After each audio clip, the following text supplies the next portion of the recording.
এই মন পরিবর্তন করতে হবে। এই মন পরিবর্তনের জন্য আল্লাহকে বলতে হবে, আল্লাহ আমার অন্তরকে পরিবর্তন করে দাও।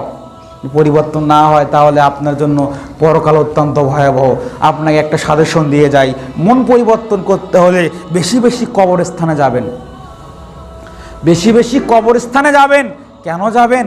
কবরস্থানে গেলে আপনার বাপের কবর, আপনার মায়ের কবর, আপনার দাদার কবর, আপনার দাদির কবর নিজে আপনি দেখবেন এটা আমার বাপের কবর, এটা আমার দাদার কবর, এটা আমার দাদির কবর। অটোমেটিকভাবে যখন এই কবরগুলো দেখবেন অটোমেটিকভাবে আপনার মধ্যে একটা ভয় ঢুকায় যাবে, একটা ভয় ঢুকবে আপনার ভিতরে যে আমার বাবা একটি আগে বেঁচে ছিল, 2-4 বছর 1 মাস আগেও তো আমার আব্বার সঙ্গে আমি বাজারে গেলাম, আমার আব্বার সঙ্গে কত কথা না বললাম, আর সেই আব্বা আজকে আমার এখানে শুয়ে আছে। কবরস্থানে আপনি আমি তো যেতে জানি না, হয়তো যেদিন বাবা নানা দাদি মারা গেছে সেদিনই হয়তো তাদের কবরে গিয়ে মাটি দিয়ে এসেছি, তারপর হয়তো ভুল ক্রম আর যাওয়ার চেষ্টা করি না।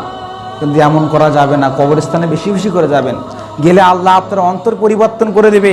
আপনার অন্তর পরিবর্তন করার সবচেয়ে বড় মাধ্যম কবরস্থান, কেননা কবরস্থানে মানুষকে অন্তর পরিবর্তন করার মতো সবচেয়ে বড় একটা সুবর্ণ সুযোগ। বলছিলাম আপনার অন্তরকে পরিবর্তন করতে হবে। আপনার অন্তর যদি আমি পরিবর্তন করতে না পারি তাহলে কিয়ামতের ময়দানে আমি টিকতে পারবো না।